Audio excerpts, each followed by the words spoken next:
Ionavation. We out in New Rochelle, Ionavation. Moving with Intel, Ionavation. Now we in the groove, Ionavation. We making money and moves, ayy. Hello, Ionavators. Welcome back to the Ionavation Podcast. I'm May. And I'm Lily. You guys are probably wondering where Bert is, but he's out today. And I'm here. I'm usually behind the scenes as director of the Ionavation Podcast, but today you guys get to see me in front of the screen. Also, today we are lucky enough to have the lovely Maria Wik to be here to talk about what it is she does in her entrepreneurial path. And Maria is actually an Iona alum, and she graduated in 2018. Welcome, Maria. Hi, yeah. Thank you for having me. You're welcome. So just talk about yourself, do a quick introduction about, what have you been doing, what are your businesses, and just introduce yourself to our viewers. Yeah, so I am Maria Wik. I graduated in May, about 6 months ago from now, and I am the proud owner of two businesses. Awesome. That's amazing. And they're both self-sufficient and profitable, which is very exciting for someone who's only 23 years old. If I do say so myself, I'm a little fangirling over the fact that those are my statistics. I'm fangirling. That's awesome. That's so awesome. Yeah. So I have an online coaching business where I do a more spiritual take on business coaching. Mm-hmm. And then I have a business called MW Marketing, where I do social media marketing for small local businesses back in my hometown, outside Hartford, Connecticut. Mm-hmm. So. Yeah, that's great. Really cool. So when did you know, Maria, that you wanted to pursue entrepreneurship? I think with the generation that we live in, I really started seeing that there were so many influencers mm-hmm. and that they were building such profitable businesses. And I was like, well, here I am in my dorm room. What the hell can I do? No, definitely. What is my path going to be? And I knew that from the start, I never wanted to have this full-time job. I never mm-hmm. wanted to go work corporate. That just seemed like such a headache to me. Yeah. And so I started a blog, and then I stepped into life coaching, which was not for me, right? Mm-hmm. We all have failed businesses. Yes, we all do. It's hit or miss. And that was not for me one iota, but I did make money in that. Okay. And that I started in my dorm room, so in Rice Hall, a very special single block room. Your incubator.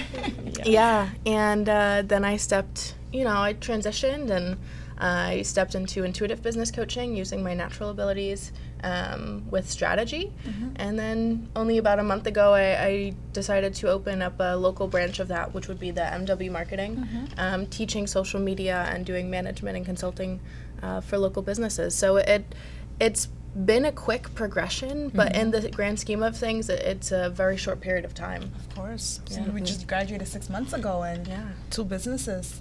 It's amazing. It's awesome. Yeah. So tell us about your businesses. And you kind of went into detail about the transition from you being a student mm-hmm. to now being a full-time entrepreneur. How's a daily schedule in your life, or how a day in your life when it comes to being a full-time entrepreneur and running two businesses? Yeah, so I really take advantage of the fact that I'm an entrepreneur, mm-hmm. And I really step into that lifestyle. Okay. Meaning my usual day, my ideal day, I will say, no 2 days are alike, is waking up, doing like a 6:30 yoga class. Mm-hmm. If I don't make it to 6:30, I'll go to 9:30 and I'll start my day even later. And I'll usually start my day by creating content, so written pieces of work for the public mm-hmm. On mm-hmm. social media for my coaching business, and then I will step into doing work for my marketing business mm-hmm. Around lunchtime. I usually take an hour and a half lunch break. Mm-hmm. That way I can do an errand or two, spend some time with my grandparents and do different things, and then I will step into client calls mm-hmm. And doing on-show work. So that means doing live streams, doing different interviews, mm-hmm. things like that. Mm-hmm. And then I usually end my day around 5. Every now and then I'll still do some invoicing or back-end stuff that isn't as enjoyable. Around 6, but that's really it. It's simple, and it's not aggressive. It's not an aggressive schedule at all. Absolutely. So with everything that's going on, how do you find a balance and just kind of keep sane? I know we talked a little bit about mindfulness, and just like, do you want to tell us a little bit about a mindfulness routine that we could all maybe practice, or just any advice? Yeah, definitely. So I think the one thing that's the most important in keeping me sane, because I have so many different passions, I do so much different work in each of my businesses, that I have to stay sharp. And I think the thing for me that keeps me grounded the most is after each task I do, I take about a 15-minute break where either I go get a coffee if I've already had 2 or 3 coffees for the day. Get a glass of Totally water. relatable. I'll go get a glass of water, or maybe I'll do a little meditation, and I come back and center myself after that piece of work, so that way I can start fresh on the new piece of work. It's just like that break in between classes. Breaks, yeah. Absolutely. That definitely it helps you regroup. Yeah. And then probably re-see the next assignment in a better mindset. And it's fresh. Yeah, it's fresh. Yeah. That's amazing. And I do meditations, which I think is so important. It's just finding some quiet time in your busy day to really reflect on what actions you're going to take is really helps. It's what helps in building a mindful routine. Yeah, that's awesome. And just to tie in, our topic of this week is streams of income. Yeah. Can you go into a little bit about your opinion or your views on the importance of multiple streams of income? Yeah. Awesome. So this is definitely something that I'm very passionate about. I think anybody, regardless of if you're working corporate or not, should have multiple streams of income, because you never know what lies ahead, right? No matter how optimistic we are, I don't own the platforms that I use for my business, which means if one of those platforms were to shut down, I lose a stream of income. So I want to make sure that in my business, in my clients' businesses, and in everybody that I talk to, I really am enhancing that notion to go out and get a second stream of income, whatever that might be. And that was really the birth of my second business, was diversifying my income. And within each business, I have different types of income and different streams of incomes, reoccurring incomes, different things, passive incomes. Of course, the importance of different portfolios and managing the portfolios that you have, it's goes into play as well. Yeah, it's massive. Massive, okay. That's awesome. Well, Maria, if you had one advice to give college students or anyone out there that's thinking about pursuing an entrepreneurial path, what would it be? Just start. Yes. The likely chance that you will end your career when you're 75 years old or whatever with the business that you start is very remote. Just like a career, your business is always changing, always evolving. So even if your goal in 10 years is to be Gary Vaynerchuk, you need to start somewhere, right? You need to have that starting point. And for me, that was life coaching. Before it was life coaching, it was fitness blogging on Instagram, right? Not my path, but it was a stepping stone. It got me in the door. It got me speaking the terminology. It got me thinking like an entrepreneur. And that's really what has allowed me to develop not one, but 2 successful businesses in under 2 years. And that is, it's phenomenal. It's a really good thing. So with that mindset, do you feel currently you're managing, you said 2 businesses, right? That's 2 streams of income. Are you planning your next? So do you think your next is going to fall within the next 5 years, or are you currently working on a next? Or are you constantly thinking about where the next income is coming from, where your next stream of income is coming from? Yeah, no, I don't focus too much on where the streams of income are going to come from next, because I have a launch schedule in each of my businesses. So when one program is ending, I usually have the next one planned, or I'm already launching it. As far as separate entities of businesses, I do have a product that I'm in the works of creating with my mom. I have another business idea that I'm going to start looking into when I have the time and the money to invest in the ad spend and the funnels and have it done really well. So there definitely are things in the works, but it's a matter of what comes first, the chicken or the egg. And either way, you can't go wrong, but when it comes to something you're passionate about, you don't want to do it wrong. And once you have the freedom to be able to make that decision, you want to really be strategic with it. Maria, you mentioned that you started your business from your dorm room. Can you please go into details and explain to us how that story came to be? How did it begin?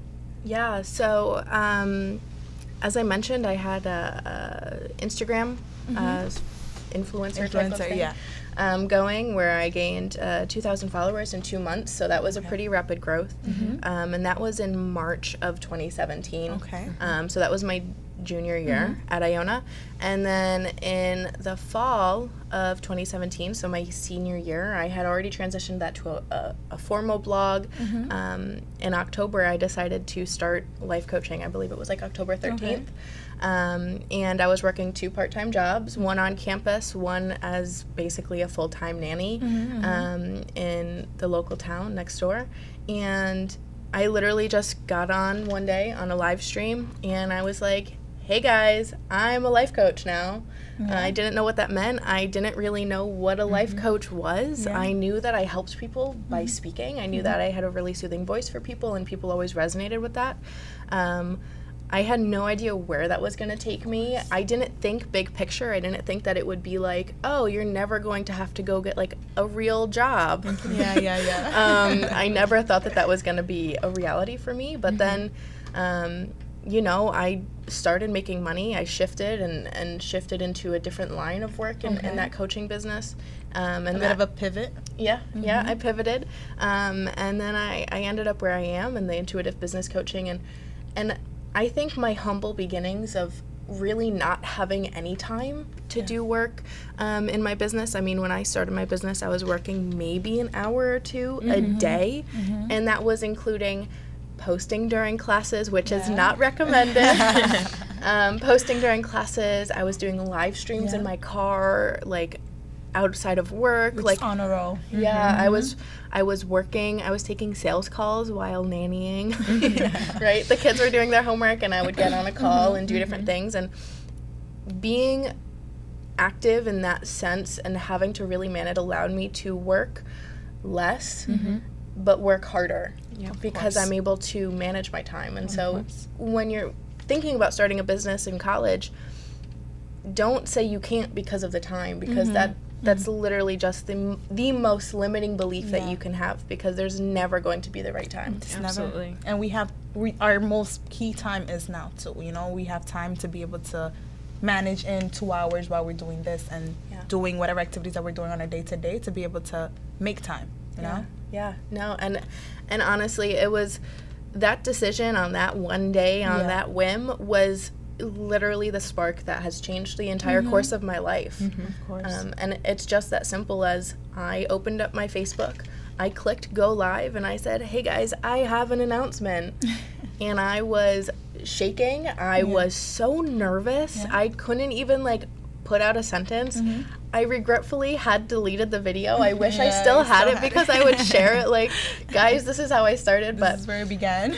But honestly, that one decision, that one click is what has made me where I am and has brought me to the person who I am today. I mean, I'm completely different. I mean, you remember we worked on a project together, and I'm a completely different woman than I had been when I started my business, because of the self-improvement and all of that stuff that I did. And really the diversifying of the income has given me such peace of mind. I can't even begin to tell you. So, You took charge. Yeah. Awesome. That's great. Awesome. Yeah, well, thanks so much, Maria, for joining us today on the Ionavation Podcast. It was lovely having you. Yes. So now we're going to dive right into our Gale breakdown. I want to start by telling you guys to make sure you come to co-working, which is at Gale Ventures, 748 North Avenue. Come develop your idea and just get help from our team there. And this happens every Tuesdays, Wednesdays, and Fridays. So stop by. Yes, and another event happening at Gale Ventures is this upcoming Thursday, November 15th. We have the R&D Thursdays hosted by CEO, the Entrepreneurship Club at Iona, where we get together and just use your voice to be able to get active and take action and collaborate with the team and create a network of collaborators. Yeah. Awesome. And also, make sure you guys check out our previous podcasts. They're all on YouTube at the Hynes Institute. So there's a lot more content on there about disruptive technology. Yeah, and just blockchains. And we have a few different student entrepreneurs. So make sure you guys take a look. Awesome. And make sure you guys follow Maria Wik on Instagram, Facebook. She has a website, mariawik.com, where you can go and see more of her intuitive business coaching. Yes, we just want to thank Maria for being here. It was a pleasure. It was a pleasure. Do you have any last comments you want to go ahead and say? Yeah, so if the work that I do has piqued anybody's interest who is listening or watching, go ahead and follow me on social media. You'll be able to find my accounts very easily, and just keep a lookout because I will be posting opportunities. I am looking to expand and to outsource some work, so just keep your eyes open. That's amazing. We do have something to give you. Thank you for joining us. For, she has a very busy schedule. She was able to course. make it here on the podcast, and we want to be very appreciative. Yeah. So, You want me to open it? yeah, you can go ahead and open it. Yeah. Okay. Show everybody. Oh, how fun. I'm all for an unboxing. Awesome. And then it looks like a t-shirt. Awesome. So exciting. Well, I hope you enjoy. Thank you guys for watching. Yep. Aloha. Hey, we really Bye. working good with this spot. Bert and Mai got the podcast hot. We innovating, no debating, we creating. Ionavators in our lane, never hating. We just worry about us and what we do. Ionavation Podcast show, get in tune.